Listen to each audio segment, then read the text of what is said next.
Jadi hadis ini dijadikan dalil oleh kelompok terutama ulama mazhab Zahiri, ini semakin menunjukkan betapa wajibnya sholat tahiyatul masjid itu. Kenapa? Mendengarkan khutbah kan wajib. Loh, mendengarkan khutbah wajib kok masih disuruh sholat? Itu betapa pentingnya masalah sholat tadi itu. Jadi secara logika dengan membandingkan dalil ada maklumnya, ada wajarnya. Jika kemudian ulama tadi mengambil kesimpulan, oh kalau begitu sholat tahiyatul masjid itu ya wajib. Kalau tidak dikatakan di atas wajib, paling tidak sama-sama wajib. Begitu alasan dari ulama mazhab Zahiri, masuk akal, masuk akal.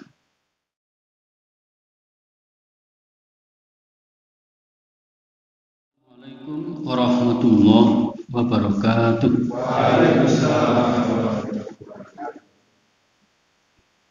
Alhamdulillahi rabbil alamin wa bihi nasta'inu ala umuri dunya waddin. Asyhadu an la ilaha illallah wahdahu la syarika lah wa asyhadu anna Muhammadan abduhu wa rasuluh. Fa usalli wa usallimu ala Muhammad wa ala alihi wa ashabihi ajma'in, amma ba'd. Faqala ta'ala fi kitabil karim, a'udzu billahi minasyaitonir rajim, wa ma ataakumur rasulu fakhudhuhu wa ma nahakum anhu fantahu wattaqullaha innallaha syadidul iqab. Shadaqallahu alazim. Para jamaah, malam ini kita bahas tentang sholat tahiyatul masjid yang dilakukan pada waktu-waktu yang terlarang sholat, seperti setelah asar, setelah subuh, kemudian waktu matahari persis di atas kita, itu adalah waktu terlarang sholat. Bolehkah sholat tahiyatul masjid dilakukan pada saat itu? Ini yang jadi bahasan utama malam ini. Sebelumnya kita mengingat kembali tentang perintah sholat tahiyatul masjid. An Abi Qatadah As-Salami, dari sahabat Nabi bernama Abu Qatadah, anna Rasulullah, bahwasanya Rasulullah sallallahu alaihi wasallam qala, bersabda, idza dakhala ahadukum al-masjidah, apabila seseorang di antara kamu masuk masjid, falyarka, maka rukuklah rakaataini, 2 rakaat, qabla ayyajlisa, sebelum duduk. Hadis riwayat Al-Bukhari dan Muslim. Hadis ini sangat populer, hampir semua kitab hadis mencantumkan hadis ini. Paling tidak di dalam Kutubus Sittah ada semua, Kutubus Tis'ah juga ada semua. Jadi Imam Bukhari, Imam Muslim meriwayatkannya, lalu Abu Dawud, At-Tirmidzi, An-Nasa'i, Ibnu Majah, ini yang 6, kemudian yang 9 ditambah 3, Malik, Ahmad, Darimi. Jadi semuanya mencantumkan hadis tentang perintah untuk sholat setiap masuk masjid. Kemudian dalam kitab hadis yang lain seperti Imam Abdul Razak dalam Musannafnya, Al-Baihaqi, kemudian At-Tabrani, Ibnu Hibban, Ibnu Huzaimah, Ibnu Barak juga mencantumkan dalam kitabnya, dan Syekh Al-Albani termasuk yang menilai hadis tersebut sahih.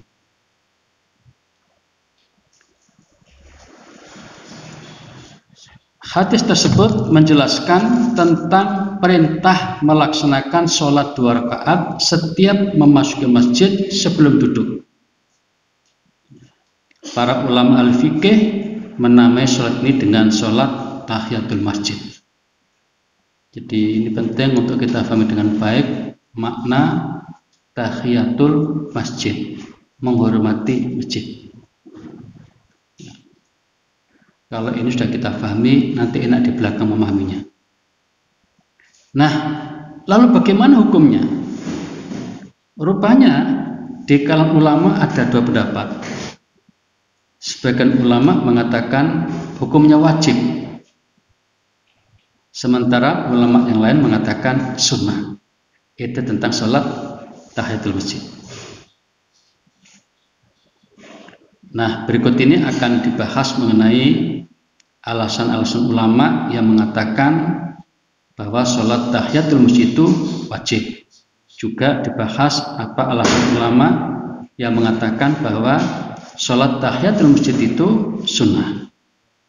Kemudian yang paling penting adalah bagaimana jika sholat tahiyatul masjid itu dilakukan pada waktu-waktu yang terlarang sholat. Bahasan pertama tentang alasan ulama yang mengatakan bahwa sholat tahiyatul masjid itu wajib. Para jamaah, kita tahu bahwa jika hukum wajib itu tidak kita lakukan, maka kita berdosa. Jadi kalau kita misalnya setuju dengan pendapat ini, setiap kita masuk masjid kok kemudian duduk nggak sholat, kita berdosa. Itu konsekuensi jika kita berpendapat bahwa sholat tahiyatul masjid itu hukumnya wajib.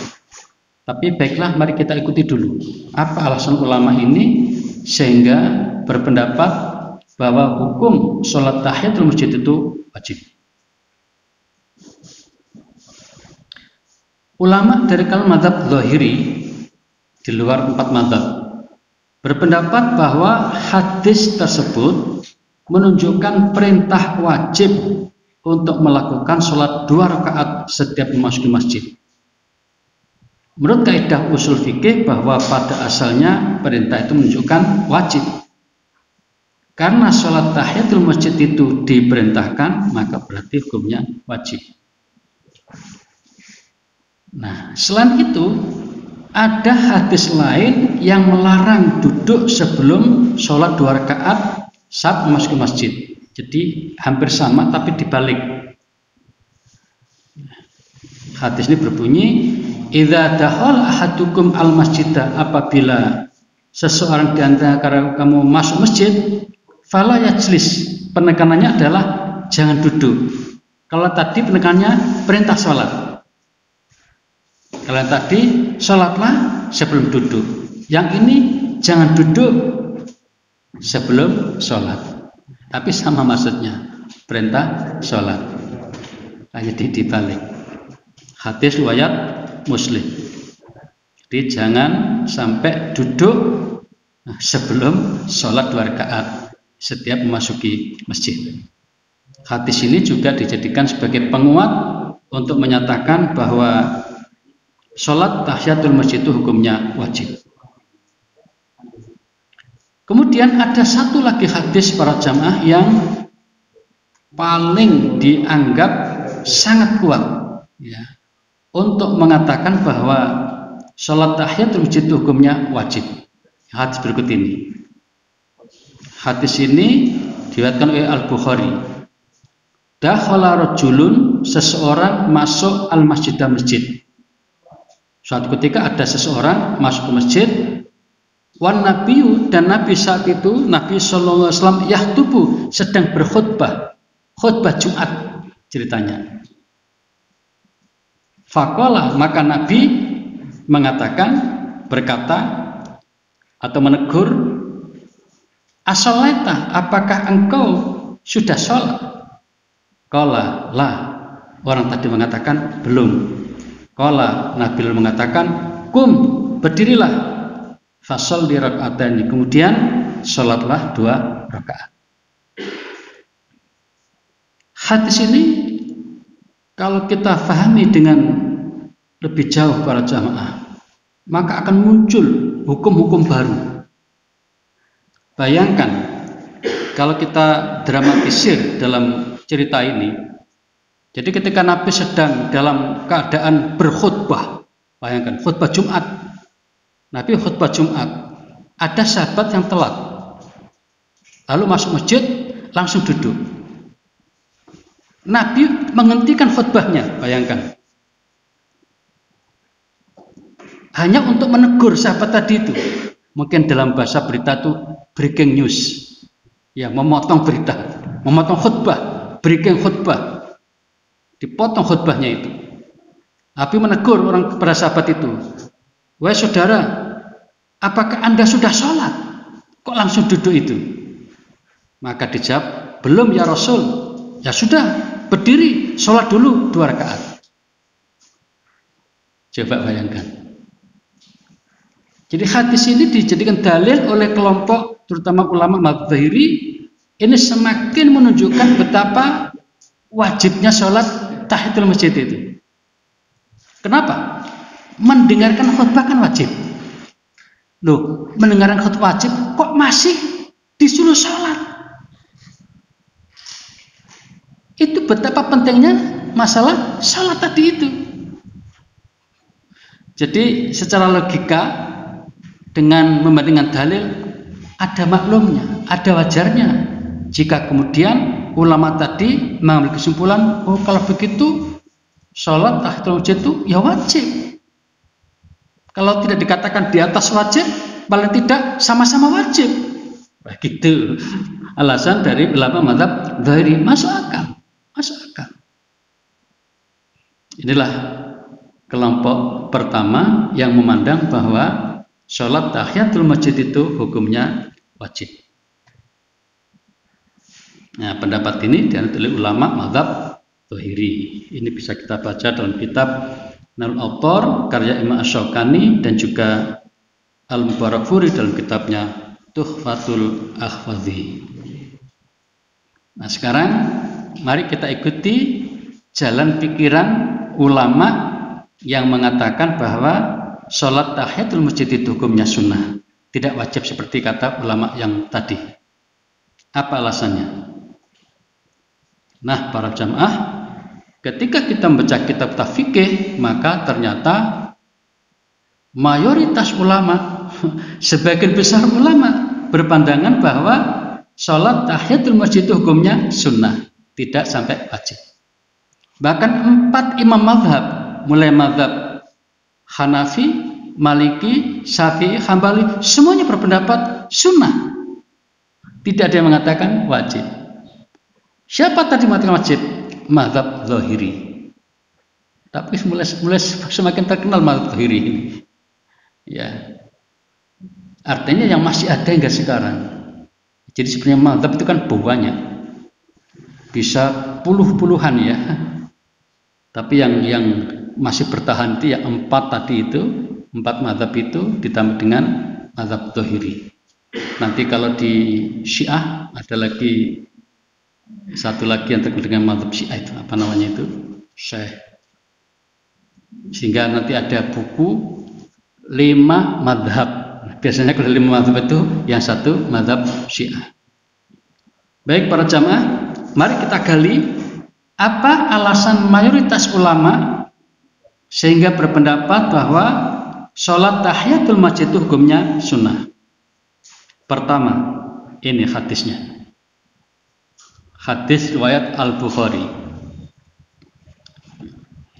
An Talhah bin Ubaidillah, dari Talhah bin Ubaidillah, anna Arabian, bahwasanya orang Badui atau orang desa atau orang gunung, ya, orang yang tidak sering datang ke kota, ja'a ila Rasulillah, datang menemui Rasulullah sallallahu alaihi wasallam, fa'ir ra'si, dalam keadaan rambut acak-acakan. Ya.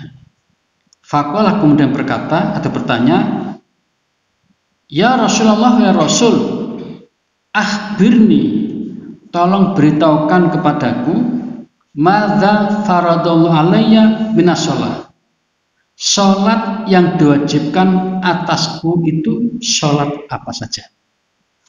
Mungkin bahasa sederhana, sholat yang wajib itu sholat apa saja. Jelas nih pertanyaannya. Faqala, maka pun jawab, as-shalawatul khamsah, sholat yang wajib itu 5 waktu. Illa anta ta'asya'an, kecuali jika engkau ingin nambah sholat lain itu sifatnya sunnah atau tatawwu. Hadis riwayat Al-Bukhari. Nah, para jamaah, hadis ini menunjukkan bahwa sholat yang wajib itu hanya 5 waktu. Yang wajib itu hanya 5 waktu. Sedangkan yang lain sunnah. Karena itu maka sholat tahiyatul masjid termasuk yang sunnah, tidak wajib. Nah, kemudian lalu bagaimana dengan dalil-dalil yang dipakai oleh ulama yang mewajibkan tadi itu? Bagaimana kita memahaminya supaya hadis itu nggak terbuang, sehingga hadis tetap bisa difahami? Ini jawabannya. Syekh Al-Utsaimin menjelaskan. Yang pertama, sholat tahiyatul masjid tetap dilaksanakan sekalipun khatib sedang menyampaikan khutbah Jumat. Mungkin ada pertanyaan, loh itu kan sunnah, kok bisa mengalahkan yang wajib? Kalau Nabi yang mengatakan hukum apapun jadi. Ini harus penting. Yang mengatakan logika manusia. Tapi kalau Nabi mengatakan bahwa pada suatu saat yang sunnah diutamakan harus kita ikuti, dan banyak peristiwa sunnah disuruh mengutamakan dari yang wajib. Contoh satu ini tadi adalah sholat tahiyatul masjid. Walaupun khutbah sedang berlangsung, tetap diperintahkan untuk melakukan sholat tahiyatul masjid, tetap jalan. Setelah itu baru mendengarkan, tetap mendengarkan, bukan tidak mendengarkan sama sekali, hanya ditunda atau didulukan sholatnya.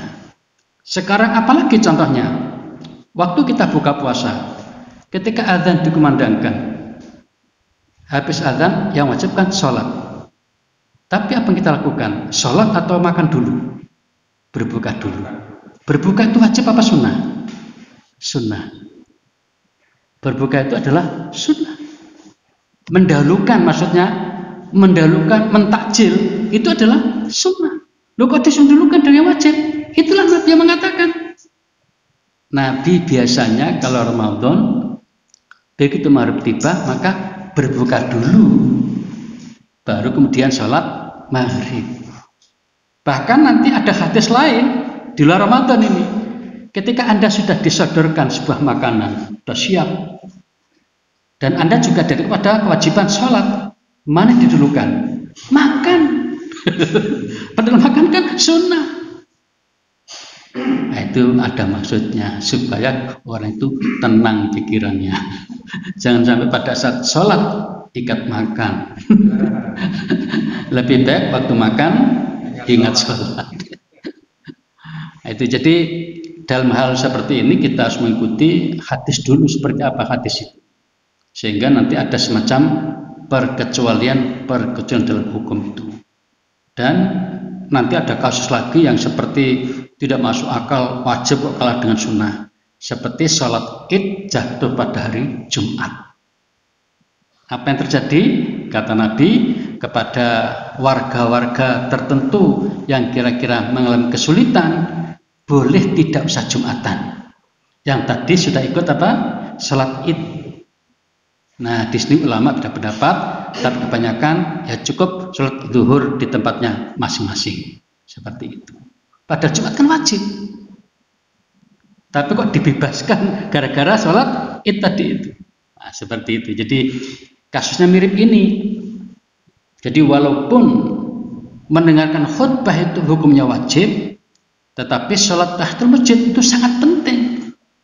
Sehingga Nabi mengatakan, ayo sholat dulu. Nah, setelah sholat baru ikut mendengarkan khutbah. Kemudian yang kedua, pemahaman dari hadis tadi, sholat tahiyatul masjid tetap dilakukan sekalipun sudah duduk. Nah, duduk itu bisa karena lupa, bisa karena sengaja, dan tidak terlalu lama waktunya. Nah, kebanyakan ulama membenarkan. Jadi kalau misalnya kita sudah telat, khutbah sudah dimulai, Begitu masuk masjid lalu duduk. Tapi kita bersadar, loh tadi kan belum sholat tahiyatul masjid. Itu boleh berdiri kemudian sholat tahiyatul masjid. Ini kata Syekh Al-Utsaimin. Nah, dengan demikian hadis-hadis yang tadi itu tidak hilang, tapi dipahami sebagai bentuk perintah yang sangat kuat. Ya, jadi sedapat mungkin jangan sampai dilalaikan atau dihilangkan. Jadi tetap kita lakukan.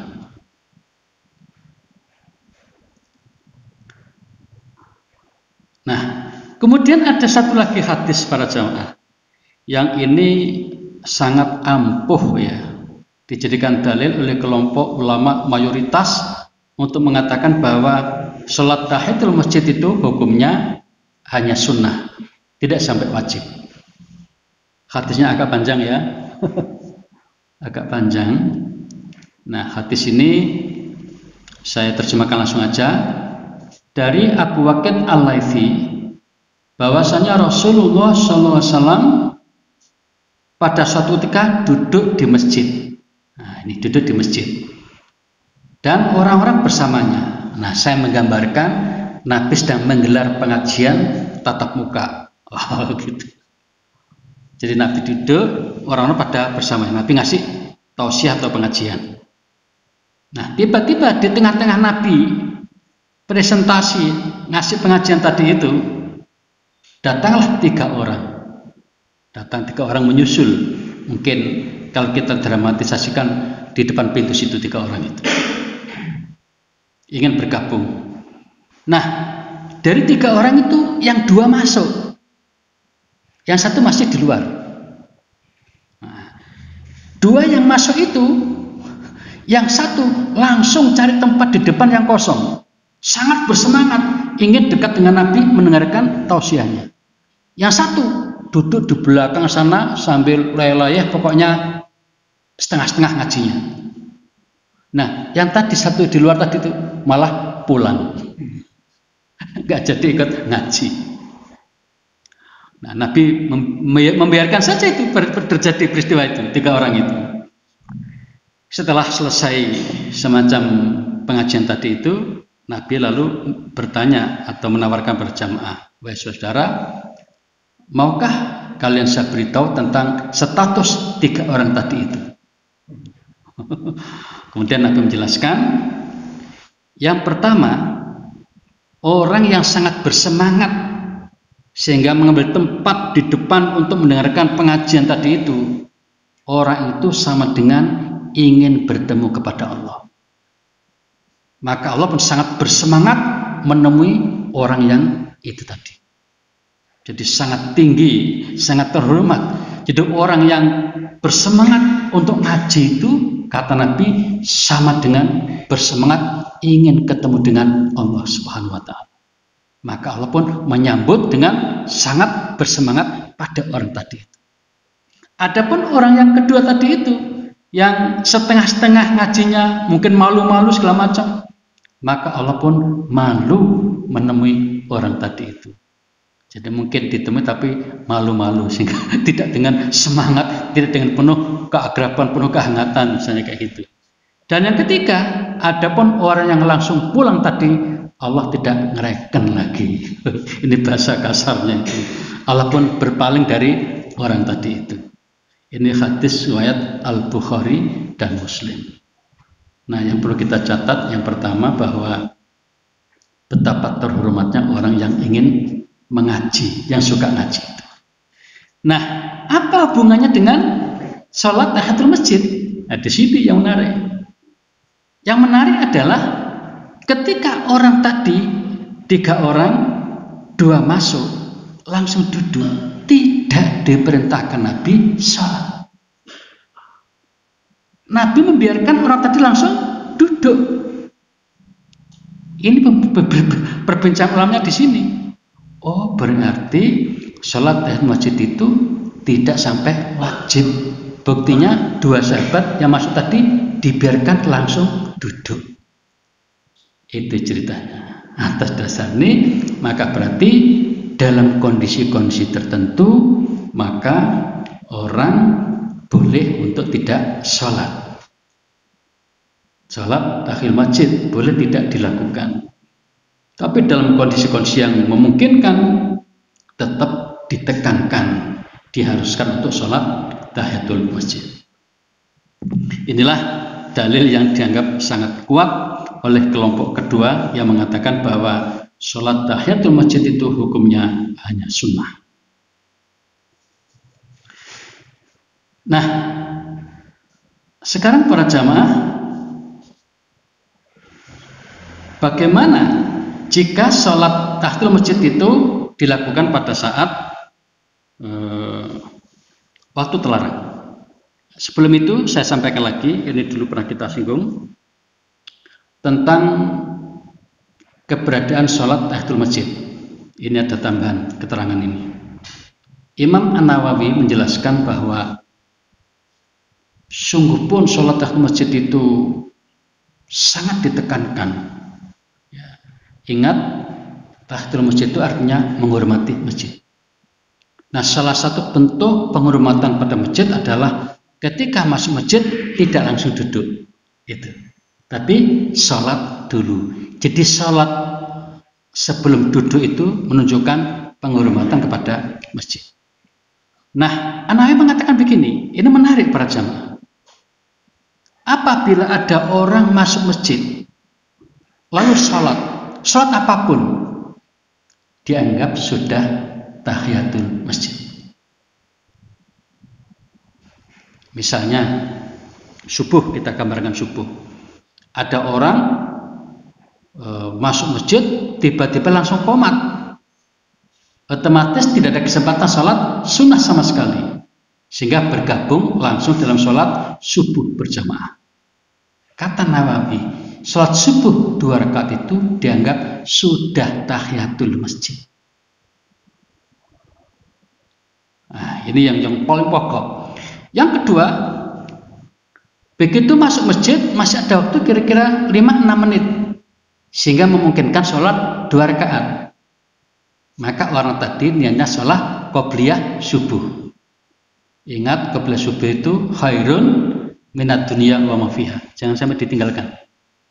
Nah, ketika orang tadi sempatnya hanya 2 rakaat qobliyah subuh, maka itu sudah dianggap tahiyatul masjid, kata An-Nawawi. Itu sebabnya maka setiap kita masuk masjid yang penting sholat. Lah, andaikan kita masuk masjid ada waktu masih 10 menit, ada waktu 10 menit kira-kira untuk kita gunakan sholat, bisa kita bagi 2. Pertama, sholat tahiyatul masjid. Yang kedua, sholat qobliyah subuh. Kalau 10 menit, kita bagi 5 menit, 5 menit. Apalagi kalau waktunya misalnya sampai 15 menit hingga 20 menit waktunya, bisa kita gunakan sholat yang pertama tahiyatul masjid, yang kedua syukrul wudhu, kalau tadi habis wudhu di masjid sini, dan yang ketiga baru sholat qobliyah subuh. Sehingga banyak sholat yang bisa kita lakukan. Tetapi di negeri kita hampir tidak ada yang ngasih waktu sampai 20 menit itu. Tapi di Mekah sana seringkali dalam suasana yang agak longgar. Jadi musim haji yang masih agak jauh, kalau kita datang lebih awal di musim haji itu kan Al-Haram juga masih agak longgar begitu kan, sehingga tidak terburu-buru. Akhirnya saya lihat di masjid itu waktu kita di Indonesia belum banyak begini, sana sudah ada. Tak lihat antara 20 hingga 25 menit. Waktu antara adzan dan iqamah itu sekitar 20 hingga 25 menit.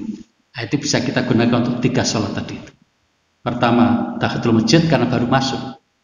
Yang kedua, syukrul wudhu. Yang ketiga, qobliyah apa begitu. Nah, kalau subuh jangan lupa diutamakan qobliyah subuh. Nah, betapa pentingnya qobliyah subuh ini, maka jika kita sudah terbiasa melakukannya dan sewaktu-waktu kita, suatu ketika kita kelewatan itu bisa jadi karena perut kita sakit sehingga di kamar mandi agak lama, begitu keluar sudah qomat, praktis kan nggak kebagian itu ya, maka sholat qobliyah bisa dilakukan setelah subuh. Bukan niat ba'da subuh, tapi niat qobliyah subuh yang ditangguhkan gara-gara uzur perut yang sakit tadi itu. Itu dibenarkan. Nabi juga pernah melakukan sholat ba'da zuhur 2 rakaat dilakukan setelah asar malahan. Padahal setelah asar itu kan tidak boleh aslinya. Nah, ini para jamaah daman dari Imam Nawawi. Jadi dari sini kita ada kemudahan. Jadi tidak usah memaksa diri untuk saya harus sholat ini dan ini, tidak usah. Yang mengalir saja. Jadi kita itu disuruh mengalir, ya tidak kemudian meremehkan, tidak. Saya pribadi para jamaah, mohon maaf, jarang sholat qobliyah subuh di masjid. Rumah saya kan dekat masjid. Jadi ketika mendengar azan, saya masih di rumah dalam keadaan suci, kemudian azan selesai, saya berdoa dari azan itu, kemudian sholat qobliyah di rumah, qobliyah subuh di rumah. Nah kemudian datang ke masjid, lihat daftar waktu ini kan, kalau tinggal kurang dari 2 menit, saya tidak melakukan sholat apapun, kecuali menunggu iqamah. Tapi kalau masih sekitar 3 menit, saya berani sholat. Sholat apa itu? Tahiyatul masjid. Ya, jadi qobliyah itu dilakukan antara azan dan iqamah. Nah, antara itu jika waktunya panjang, boleh ditambah sholat apalagi yang lain yang memungkinkan. Dan Nabi sendiri hampir tidak pernah sholat tahiyatul masjid itu. Hampir tidak pernah, bukan berarti tidak pernah ya. Kenapa? Selalu di rumah sholatnya. Jadi kalau subuh itu Nabi di rumah, tahajudnya di rumah, sampai witirnya di rumah. Nanti habis azan, Nabi masih di rumah sholatnya. Sehingga kadang-kadang Bilal mengundang, ya Rasul kita jamaah. Baik, jadi Nabi masuk masjid tinggal sholat subuhnya. Itu yang sering terjadi. Dalam keadaan normal seperti itu, Nabi membiasakan sholat sunnah itu di rumah, baik qobliyah maupun ba'diyah, seringkali atau biasanya. Kondisi tertentu saja yang mungkin suatu ketika di masjid, mungkin ketika ada masalah apa begitu. Apalagi kita tahu rumah Nabi itu kan di sebelah, yang sekarang jadi raudhah itu ya, apa? Ya raudhah ya, ya raudhah. Ya raudhah itu tempat pengajian. Oh kuburan, kuburan itu rumah Nabi. Kok kuburan? Makam Rasul ya. Jadi kalau kita lihat kita ada makam Rasul, lalu ada raudhah dan masjid. Masjid itu kecil dulu. Nah, akibat dari perluasan masjid, kuburan yang tadinya di luar masjid menjadi sekarang di dalam masjid. Jadi aslinya itu tidak boleh, tapi ya karena terpaksa kemudian ulama memaklumi gitu ceritanya itu. Sampai sekarang masih banyak ulama yang nggak berkenan sebenarnya itu posisi makam Rasul di tengah-tengah masjid itu. Ya, tapi karena pertimbangan macam-macam untuk ketenangan umat Islam di dunia, biar nggak kisruh, ya akhirnya dipertahankan di situ. Nah, ini yang paling pokok para jamaah. Sekarang bagaimana jika sholat tahiyatul masjid itu dilakukan pada waktu terlarang, seperti setelah asar, setelah subuh, atau di tengah? Di sini secara garis besar dikatakan ada 3 waktu yang dilarang melakukan sholat. Ini garis besar. Ada yang mengatakan 5, tapi ya masuk di kategori 3 ini. Yang pertama adalah waktu setelah sholat subuh sampai matahari naik sekitar 1 anak panah. 1 anak panah atau tombak gitu ya. Nah, ada yang mengatakan begini. Kita kan punya di sini namanya tulu atau suruk. Di sini pakai apa namanya? Tulu sama. Jadi itu matahari baru terbit. Nah, ketika matahari baru terbit itu masih belum boleh sholat. Kemudian ditambah lagi sekitar 15 menit. Nah, jadi kalau ada batas tulu jam berapa, baru kita boleh sholat setelah kita tambah sendiri sekitar 15 menit. Nah, sholat itu ada yang beri nama sholat isyraq. Ada yang beri nama itu sholat duha di awal waktu. Kalau Muhammadiyah cenderung memberi nama sholat duha di awal waktu. Jadi sebenarnya istilah isyraq itu kan bukan dari Nabi, dari ulama. Kalau duha itu dari Nabi. Rok atau duha itu bahasa Nabi sendiri. Tapi kalau sholat isyraq itu ulama yang menyebutnya. Gak ada masalah. Banyak nama sholat yang dibuat oleh ulama, bukan dari Nabi. Sholat tarawih itu juga ulama. Sholat tarawih, ya. Sholat syukrul wudhu itu juga ulama yang beri nama. Tapi eksistensinya, esensinya dibenarkan. Memang Nabi membenarkan, hanya Nabi tidak memberi nama sholat itu. Sholat syukrul wudhu misalnya, itu kasus Bilal kan. Ketika Nabi Isra Mi'raj, Nabi melihat pemandangan yang indah, dan yang diantara yang indah, yang menakjubkan adalah di sana terdengar suara sandalnya Bilal. Jadi sandal Bilal sudah dikenal di surga. Kemudian saat ketika Nabi bertanya pada Bilal, amal apa yang biasa kamu lakukan kok sampai seperti ini hebatnya? Nabi menjelaskan, saya selalu membiasakan setiap selesai wudhu sholat 2 rakaat. Ya gitu tak hadisnya. Lalu ulama beri nama sholat syukrul wudhu, tidak masalah. Tapi yang penting kan sholatnya tadi itu, sholat 2 rakaat setelah selesai wudhu. Itu ulama beri nama. Terus tadi itu sholat isyraq. Jadi setelah matahari terbit, kemudian kita jeda sebentar, sekitar 15 menit, baru sholat. Nah, sholat 2 rakaat ini namanya sholat isyraq.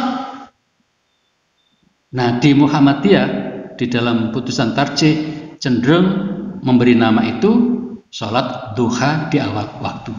Jadi akhirnya juga tidak mempersoalkan, bagi yang memberi nama sholat isyraq silahkan, yang mau duha juga silahkan. Toh jumlah rakaatnya bisa 2, 4, 6, 8 kan bisa, bahkan bisa lebih dari itu. Di hadis lain itu ala masya'a, terserah itu. Tapi yang di hadis terkenal itu 2, 4, 6 sampai 8. Itu yang terkenal di hadis. Nah, kemudian para jamaah disebutkan di sini waktu matahari tepat di atas kepala sampai waktu zuhur. Jadi persis di atas. Nanti kira-kira setelah bergeser ke arah mana? Ke arah barat dikit, itu baru namanya masuk waktu zuhur. Kalau pas di tengah itu tidak boleh kita sholat, termasuk larangan. Dan kemudian yang ketiga, setelah sholat asar hingga terbenam matahari. Mari kita baca hadisnya biar lebih mantap. An Abi Sa'id Al-Khudri, dari Abu Sa'id Al-Khudri yaqulu, dia berkata, sami itu aku mendengar Rasulullah sallallahu alaihi wasallam yaqul, Nabi bersabda, la sholata, tidak boleh sholat ba'da subhi, setelah subuh, hatta tartafi asyamsu, hingga matahari meninggi. Tadi sekitar satu tombak ya. Wala sholata ba'dal asri, dan tidak boleh sholat setelah asar, hatta taghib asyamsu, hingga matahari terbenam. Ini terkenal nih, larangan sholat setelah asar dan setelah subuh. Hadis riwayat Al-Bukhari. Kemudian ada lagi hadis yang berikut ini menunjukkan ada 3 waktu yang tidak dibolehkan. Dari Uqbah bin Amir Al-Juhani, dia berkata, ada 3 saat, 3 waktu yang kami dilarang sholat dan dilarang menguburkan jenazah. 3 waktu ini. Kapan? Hina tatu samsu bajuatan hatta tartafi'a, ketika matahari terbit sampai meninggi tadi itu. Wa hina yakumu qa'im adh-dhahir hatta tamil samsu, ketika matahari persis di tengah hingga ke barat dikit ya. Kemudian wa hina tadhafu samsu al-ghurub hatta tanbi, ketika matahari sudah mau tenggelam, maksudnya setelah asar hingga terbenam matahari. Sehingga ada 3 waktu ini yang ulama sepakat untuk melarang sholat. Nah, sekarang hubungannya dengan sholat tahiyatul masjid. Kalau kita sudah tahu ada 3 waktu yang dilarang tadi itu, apakah sholat tahiyatul masjid termasuk yang dilarang? Atau ada perkecualian? Para jamaah, Imam Syafi'i ini yang paling populer pendapatnya. Dia mengatakan bahwa sholat yang terlarang pada waktu terlarang tersebut, yaitu setelah asar, setelah subuh, pas matahari di atas, hanyalah sholat sunnah yang tanpa sebab, seperti sholat sunnah mutlak. Apa itu sholat mutlak itu? Sholat yang semata-mata ingin mendekatkan diri kepada Allah. Jadi suatu ketika pengen sholat itu boleh, namanya sholat sunnah mutlak, 2 rakaat biasanya. Jadi kita suatu ketika kok bingung istilah sholat Allahu Akbar, itu boleh, itu namanya sholat mutlak. Nah, sholat sunnah mutlak yang seperti ini yang dilarang di 3 waktu tadi itu, setelah asar, setelah subuh, pas matahari di tengah, itu tidak boleh dilakukan. Adapun untuk sholat-sholat yang ada sebabnya, seperti sebab masuk masjid, maka sholat tahiyatul masjid. Sholat gerhana karena ada gerhana, sholat jenazah karena ada kematian, itu dibolehkan. Ini kata Imam Asy-Syafi'i.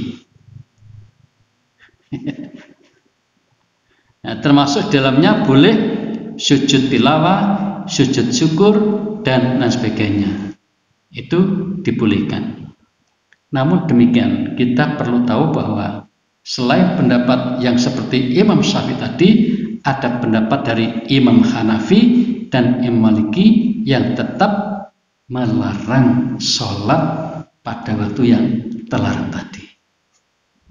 Nah, jadi jangan heran kalau sudah masalah fikih itu ada yang membolehkan, ada yang tidak membolehkan. Jadi kayaknya ada 50-50 di sini.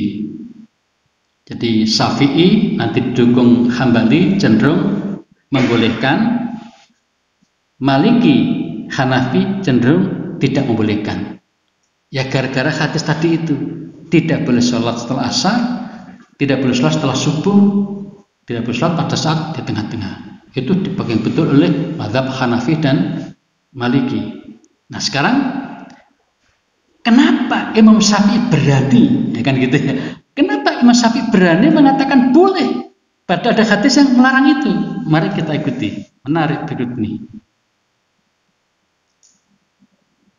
Karena ada beberapa hadis yang memungkinkan diimam seperti itu.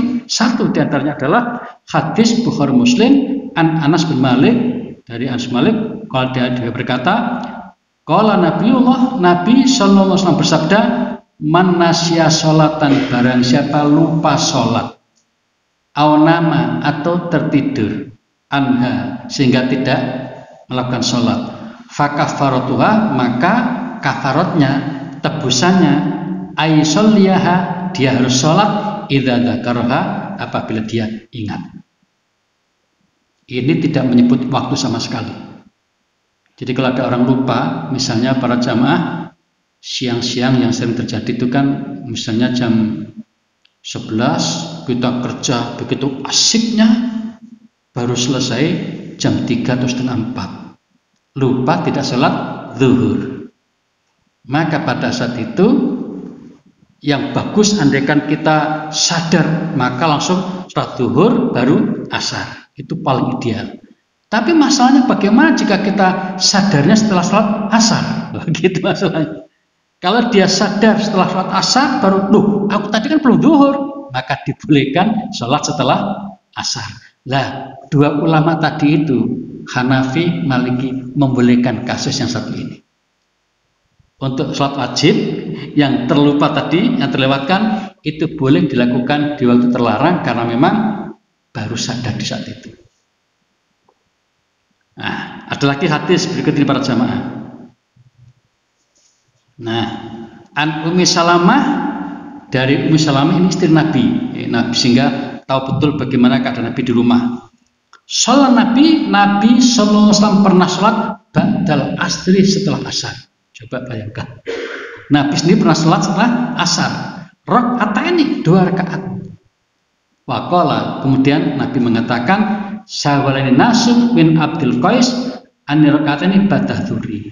Ini gara-gara setelah Nabi sholat duhur, belum sempat setelah sunnah ba'diyah duhur, ada tamu ngajak ngobrol panjang lebar, kemudian sampai waktu asar.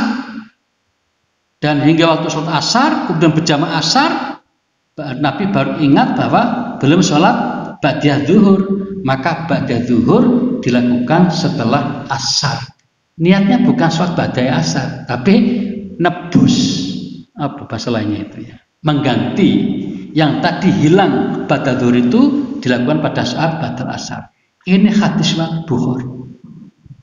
Nah, hadis-hadis seperti direnungkan oleh Imam Syafi'i. Oh, kalau begitu, jika untuk kepentingan tertentu dibolehkan waktu telah sholat untuk sholat. Nah, kasus yang tadi jelas ya. Jadi Nabi sendiri malah menjadi contoh. Mestinya tidak boleh sholat asar, Nabi malah melakukan. Berarti Nabi mengizinkan apabila terjadi kasus seperti beliau. Apa tadi?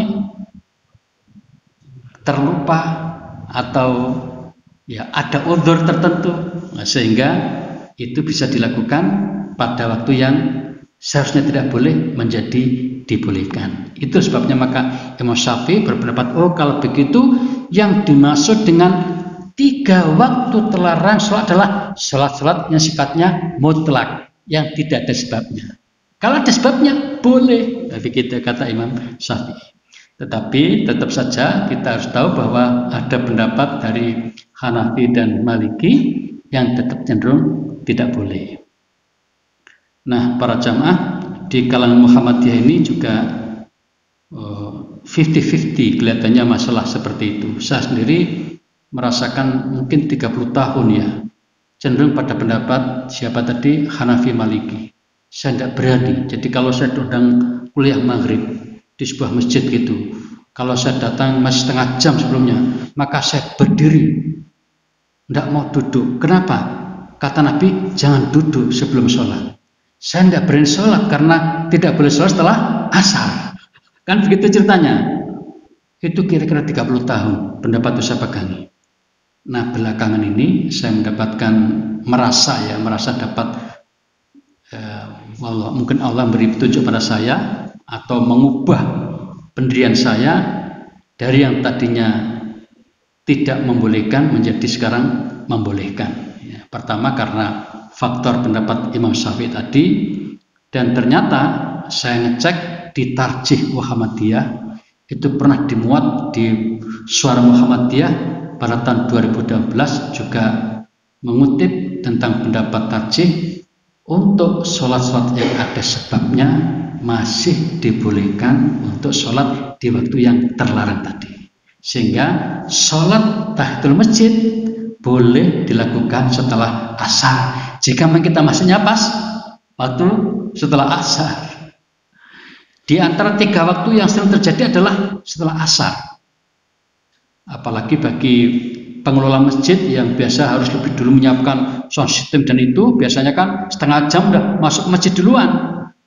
Nah, orang seperti ini menurut pendapat yang tadi itu Syafi'i terutama itu dibolehkan sholat tahiyatul masjid 2 rakaat. Nah, terus di sini berjamaah Majelis Tarjih dan Tajdid pimpinan pusat Muhammadiyah juga berpendapat bahwa sholat yang ada sebabnya dapat dilakukan pada waktu terlarang sholat, termasuk bolehnya sholat tahiyatul masjid ba'da asar. Mengapa sekan ba'da asar? Yang paling sering terjadi. Kalau ba'da subuh, umumnya orang di rumah semua, jarang di masjid. Kalau subuh malah pulang. Tapi kalau ba'da asar, malah sering kali orang datang ke masjid lebih awal. Nah, ini bisa dibaca di miliknya Tarjih tadi, Syarah Muhammadiyah. Kemudian juga websitenya NU, saya lihat juga sama pendapatnya dengan Muhammadiyah tentang bolehnya sholat tahiyatul masjid pada waktu yang terlarang tadi itu. Demikian para jamaah yang dapat saya sampaikan pada kesempatan malam ini. Selanjutnya mungkin ada pertanyaan, dipersilahkan. Monggo Bapak. Terima kasih. Yang pertama, Saya pernah baca sama hadis dalam satu perjalanan Rasulullah SAW itu sholat subuhnya bangun untuk sholat subuh itu matahari sudah terbit di kesiangan lah. Ya. Nah, lalu ada sekelompok sahabat yang terburu-buru mau sholat subuh. Nah, Rasulullah mencegah, jangan sebentar lagi. Sebentar lagi itu maksudnya menunggu sampai setinggi lompatan itu, baru sholat subuh berjamaah. Yang pertama. Terus yang kedua, tadi saya perhatikan di situ tuh untuk duha itu untuk bisa sholat isya atau duha dalam sekitar 15 menit setelah tadi matahari. Tapi yang ada di atas itu di mana-mana itu sekitar 25 sampai 30 menit setelah terbit. Iya. Itu gimana ukurannya? Iya. Baik. Nah, peristiwa yang pertama itu termasuk yang dijadikan dasar oleh Imam Syafi'i membolehkan sholat yang terlewatkan untuk dilakukan kapan saja di saat sadar. Jadi memang itu peristiwanya di musim perang. Nabi dengan para sahabat di medan perang, semuanya pada capek. Nabi yang izin dulu, tanya siapa yang berkenan menjadi jaga malam. Nah, ditunjuklah sahabat ini. Baik, kalau itu saya tak istirahat dulu.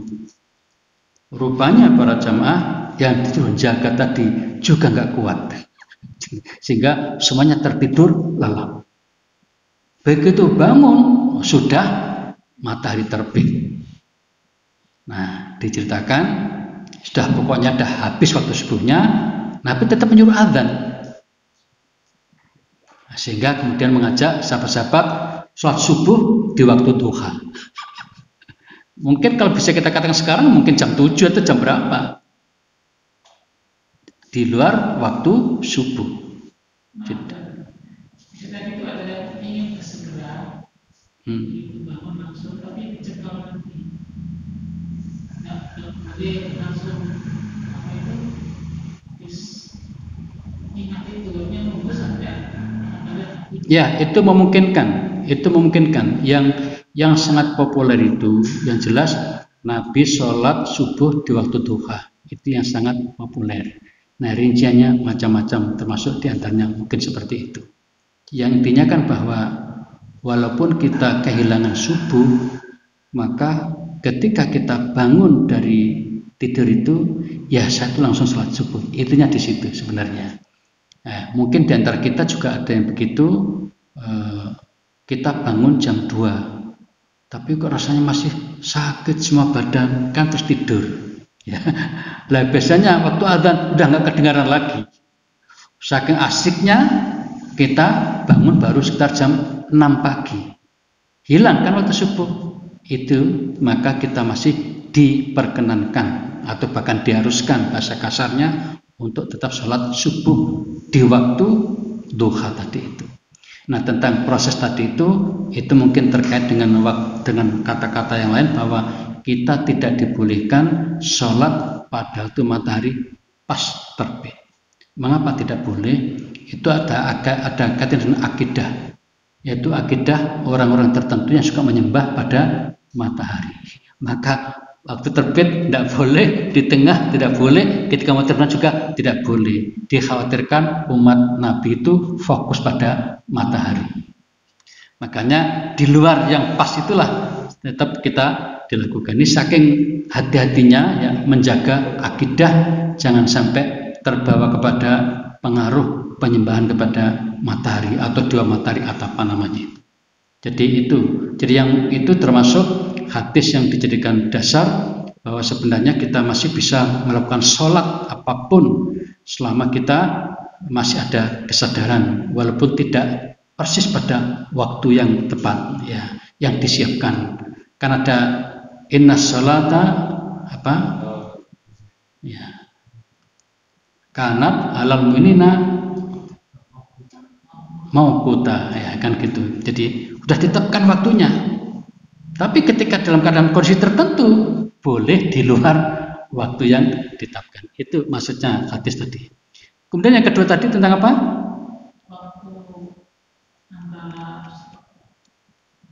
Waktu antara tulus sama sholat itu berapa lama? Oh iya, memang tidak ada sih, tidak ada. Kalau di sini saking hati-hatinya. Jadi kalau kita bisa mengikuti waktu ini lebih baik. Kira-kira setengah jam ya malahan ya. Ya, sekitar setengah jam. Jadi itu lebih bagus. Semakin kesini lebih bagus. Tapi masalahnya kan karena kita ini diburu oleh kegiatan tertentu yang lain. Sehingga umumnya ulama memberikan waktu, bahkan ada yang berani 10 menit, yang agak longgar ya 15 menit lah. Jadi kalau sudah ada tulisan tulu jam sekian, itu yang benar-benar diharamkan itu. Pas khawatir kena matahari tadi, maka kasih jeda tambahan waktu kira-kira ya 15 menit tadi. Sehingga andaikan disaksikan itu kira-kira setinggi penggalah atau tombak seperti itu mbah-mbah kita menggambarkannya. Yang penting bukan jangan pas itu pas lagi terbit tadi yang jam. Dikhawatirkan orang fokus pada kondisi matahari nanti terpengaruh oleh keyakinan menyembah kepada matahari. Kira-kira begitu. Wallahu a'lam. Baik, ada lagi yang lain? Monggo. Silakan, Pak. Iya. Jadi kalau tidak salah saya dengar, tapi maaf kalau saya salah. Imam Syafi'i itu ngambil pedoman dari hadis yang dari Imam Bukhari. Di antaranya. Iya. Tapi kan Imam Bukhari itu kan datanya terakhir. Kalau bisa begitu, saya kurang paham. Oh, iya. Begini, ada hadis yang seperti itu yang kebetulan oleh Imam Syafi'i diketahui, tapi ini kan kita yang nulis ya. Iya betul. Itu kurang pas ya kalau dikatakan, tapi hadisnya sama. Jadi Imam Syafi'i dapat hadis yang seperti sekarang dengan Bukhari Muslim. Kalau kita dengar itu dari Syafi'i masih kurang mantap. Karena Syafi'i itu tahu hadis tapi bukan ahli hadisnya. Jadi Imam Syafi'i itu kalau tanya hadis, tanyakan pada saudaraku ini, Ahmad bin Hanbal, muridnya. Jadi dia pasrah kepada muridnya. Nah itu sehingga kita jarang menemukan rawahu Asy-Syafi'i, gitu jarang ya. Yang ada rawahu Ahmad yang paling banyak. Ahmad ini lebih banyak dari Bukhari hadisnya. Tapi Ahmad tidak sempat menyendirikan dalam sebuah hadis sahih. Sehingga di dalam kitab itu campur baur sahih, dhaif, bahkan palsu. Tapi Bukhari ini punya beberapa buku. Ada yang campur baur dengan yang dhaif, ada juga namanya Adabul Mufrad di antaranya, dan ada yang khusus yang sahih menurut dia. Nah, jadi walaupun di Bukhari itu dikatakan sahih, itu menurut beliau ada ulama lain mengatakan tidak sahih, itu ada juga. Jadi jangan dikira kalau Bukhari sudah mengatakan sahih lalu mutlak sahih, tidak. Itu pendapat beliau. Nah, jadi kritis Bapak ini.